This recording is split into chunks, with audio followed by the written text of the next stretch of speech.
The Joe Rogan Experience. Was that a satisfying one for you because she was talking so much shit before? So It's not even about like the shit talking, really. It was just about like, how dare you guys compare her to me? That's what it was for me. It was like, I had watched film of her, and I had my eyes set on her since I was 17, before I even had turned pro. And I knew then when I was 17, I could have beat her. So now that I'm, I was like 22 or whatever, 23, it's like, what the hell does she do that make you guys think she can beat me? Like, either I'm just a terrible boxer, or you guys just, I don't know, think she's that good. I think sometimes when someone's overwhelming like you are, people try to pump up challengers in a way that they don't even really believe. You know what I mean? Like, they kind of like, I'm just gonna be honest, I've had to do that before, doing commentary. Okay. Like, pretend like there was certain dudes that I knew they were gonna fight an accomplished champion, and you knew they were fucked. And so you have to kind of play their strong points, but if you caught me alone and it was just you and me and it was like no recording equipment, I would be like, he's fucked. But you can't necessarily say that because it's disrespectful to the opponent, and because you want to kind of make it exciting. Yeah, well, I'm a hype man. Right. That's what I'm trying to do. If John Jones is fighting someone and I think John Jones is going to slaughter him, I'm going to point out the guy's strong points. I'll point out John's strong points, and I'll point out the guy's strong points and what he has to do and what he can do and where he excels. But sometimes they don't really believe that shit. And with you, I think the problem is they're always trying to sell fights, right?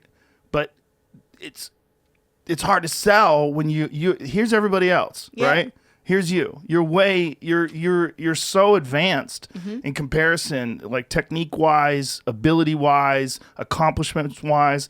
There's not a lot of competition for you in boxing where people are calling out for, other than occasionally people start talking about Laila Ali, right? Occasionally that comes up.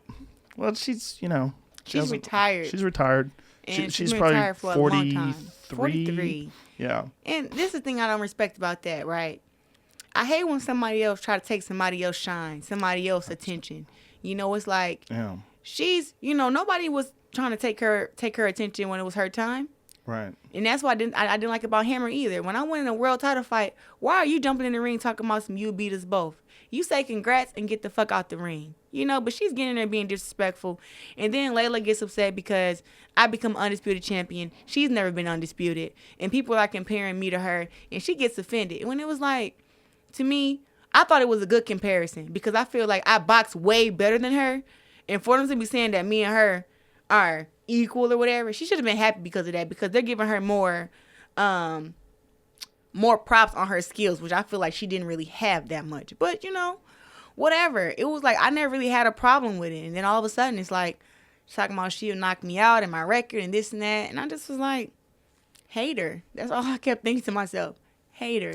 And I would have loved to fight her, but at the end of the day, I'm an active fighter. She's retired. So when people bring her up, like, I don't want to have to keep saying that I beat her because I think it's evident. But at the same time, it's like, look, she had her time. This is my time. They don't even correlate with each other.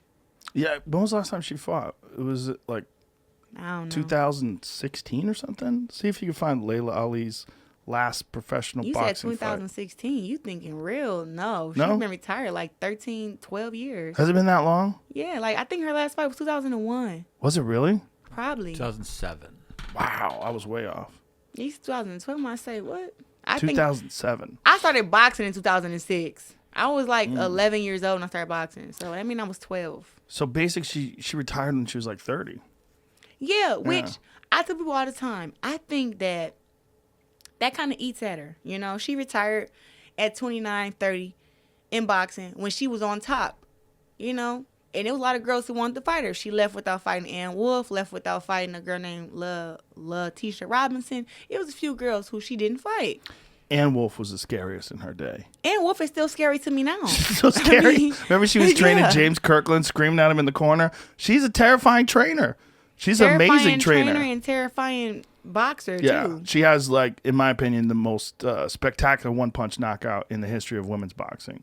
I said history of boxing. Like, that punch there was like, what the I mean, I dreamed to get a knockout like that. Like, I thought my last fight, I'm like, That's my dream. I want to knock this girl out like Ann Wolf knocked out Monda Ward. That was my whole thing. But it's like, I feel for Laila that she retired kind of early. So everybody always compared whoever was next up to her. But it was like, still, you're retired. Yeah, I understand. It's nobody's fault because you retired. Have you ever worked with Ann Wolf? No, I would love to though. Yeah, I would love to see that. Yeah, I think she needs to just show me like how to sleep a girl. Yeah, because I would. There it is. That. Boom. Dude. Man, I'm talking about this girl. Ah! Oh my goodness! Time and the power, everything. No, Ann Wolf was a monster, and it's really interesting. Like when she was training, because you know her work ethic, you could see it when she was training other fighters. Like she demanded like some serious work from them, and she had so much intensity.